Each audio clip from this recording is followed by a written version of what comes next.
Hello guys, हम परसों से केरल घूमने आए थे। कोची तो आए से हम बहुत घूम रहे थे। मैंने बहुत मज़ा कर लिए।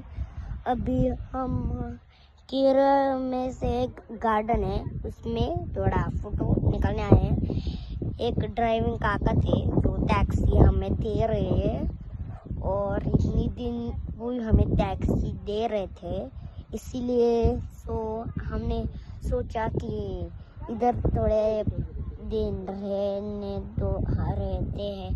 रह रहे थे, और ये हमारा दिन है जो हम इधर आए हैं।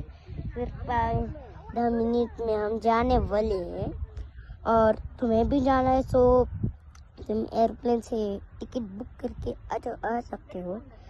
मेरे स्वागत है। Thank you.